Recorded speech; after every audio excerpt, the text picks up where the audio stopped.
ትላንት ምሽት በ14ኛ ሳምንት የእንግሊዝ ፕሪሚየር ሊግ የመጨረሻ ጨዋታ ማንቸስተር ዩናይትድ በሜዳ ዌስትሃም ዩናይትድን አስተናግዶ 1-1 በሆነ አቻ ውጤት ጨዋታውን አጠናቋል። በዚህም ደረጃውን ወደ አምስተኛ ከፍ ማድረግ የሚችልበትን እድል ቀይ ሰይጣናቱ ሳይጠቀሙበት ቀርቷል። በጨዋታው ማንቸስተር ዩናይትዶች በኳስ ቁጥጥርም ሆነ በግብ ሙከራ ረገድ የተቻሉ የነበሩ ሲሆን በ28ኛው ደቂቃ ቡድኑ ጥሩ የግብ አጋጣሚ አግኝቶ ሳይጠቀምበትም ቀርቷል።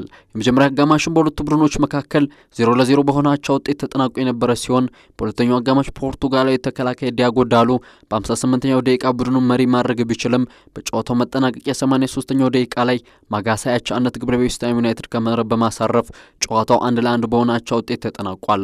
ከጨዋታው በኋላ ፖርቱጋል የማንቸስተር ዩናይትድ አሰልጣኝ ሩበን አሞሪም ተናድጃለሁ፣ ተበሳጭቻለሁ ያሉ ሲሆን በጨዋታው ቋሚ ብቃት ማሳየት አልቻልንም፣ በመጀመሪያ አጋማሽና በሁለተኛው አጋማሽ በአንዳንድ አጋጣሚዎች ተበልጠናል፣ የመጀመሪያውን ግብ እንዳስቆጠረን ጨዋታውን መግደል ነበረብን ሲሉ ተናግረዋል።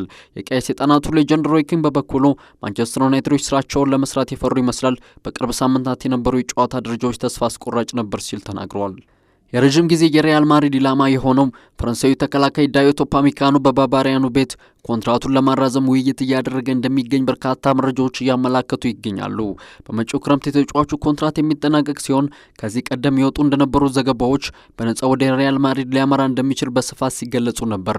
ተጫዋቹ አሁን ላይ ውሉን ለማደስ ከባየር ሙኒክ ጋር በከፍተኛ ውይይት ላይ የሚገኝ ሲሆን እንደ ማንቸስተር ዩናይትድ፣ ሊቨርፑል፣ ማንቸስተር ሲቲና ቼልሲ በተጫዋቹ ላይ ፍላጎት እንዳላቸው መረጃዎች እያመላከቱ ይገኛሉ። የሜጀር ሊግ ሶከር ቡድን የሆኑት ኢንተር ሚያሚዎች በጥር ወር ብራዚላዊን ተጫዋች ኔይማርን የማስፈረም እድል ውድቅ ማድረጋቸው ተነግሯል። ብራዚላዊው ኔይማር በአሁኑ ሰዓት በልጅነት ክለቡ ሳንቶስ እየተጫወተ የሚገኝ ሲሆን ኢንተር ሚያሚዎችም እሱን በጥር ወር የሚያዘዋውርበትን ድል ውድቅ ማድረጋቸው ነው የተነገረው።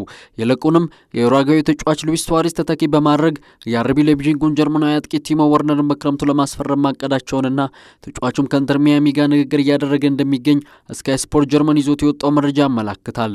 ቲሞ ወርነርም ምናልባት በቀጣዩ ክረምት አርቢ ሌይፕዚጉን ለቆ ወደ አሜሪካ ሜጀር ሊግ ሶከር የሚያመራበት እድል ከፍተኛ እንደሆነ ተዘግቧል።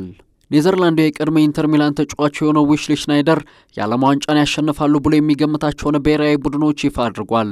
ዊስሊ ሽናይደር ከዚህ ቀደም በኢንተር ሚላን ቤት ተጫዋች ሆኖ ያሳለፈ ሲሆን ኔዘርላንዳዊ ተጫዋችም የ2026ቱን የዓለም ዋንጫ ፖርቱጋል፣ ስፔንን፣ ፈረንሳይ ሊያሸንፉ ይችላሉ ብሎ ግምቱን ያስቀመጠ ሲሆን የ2022 የኳታር ዓለም ዋንጫ አሸናፊ ሀገር አርጀንቲና ምናልባት እድለኛ ከሆነች ግማሽ ፍጻሜውን ይቀላቀላሉ ሲል ተናግሯል። የባርሴሎና ፕሬዝዳንት ዋን ላፖርት ክሊያን ምባፔ በጣም ጥሩ ተጫዋች ነው ሲሉ አስተያየታቸውን ሰጥተዋል። ነገር ግን እኔ እንደ ላሚን ያማል፣ ኩንዴ፣ ባልዴ፣ ካሳዶ፣ ጋርሲያና ፔድሪን እመርጣለሁ ሲሉ ተጫዋቾችን በእጅጉ እወዳለሁ ሲሉም ተናግረዋል። ሌሎች ጥሩ ተጫዋቾች እንደሆኑ አምናለሁ፣ ነገር ግን ለእኔ ልዩ ደስታ አይሰጡኝም ሲሉም በሀሳባቸው የባርሴሎና ፕሬዝዳንት ዋን ላፖርት ተናግረዋል። የ37 ዓመቱ ፖላንዳዊ አጥቂ ሮበርት ሌዋንዶስኪ በብሉግራናዎቹ ቤት ለመቆየት ሲል አሁን በአመት የሚያገኘውን የ20 ሚሊዮን ዩሮ ደሞዝ ወደ 10 ሚሊዮን ዩሮ ለመቀነስ ፈቃደኛ መሆኑ ተዘግቧል። ተጫዋቹ በግማሽ ደሞዙን ቀንሶ በባርሴሎና ቤት መቆየትን እንደሚፈልግም ነው ፊቻቼዝ ይዞት የወጣው መረጃ የሚያመላክተው።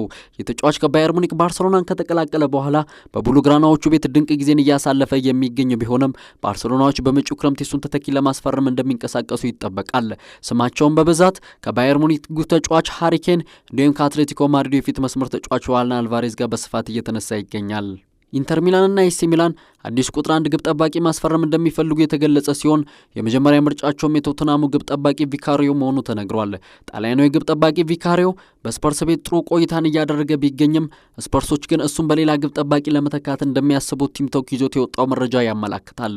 ስፐርሶችም ታዲያ የማንቸስተር ሲቲውን ጄምስ ትራንስፎርድ አሊያም የብራይቶኑን ግብ ጠባቂ ቨን ብሩግንን ለማስፈረም ማቀዳቸው በስፋት እየተዘገበ ይገኛል።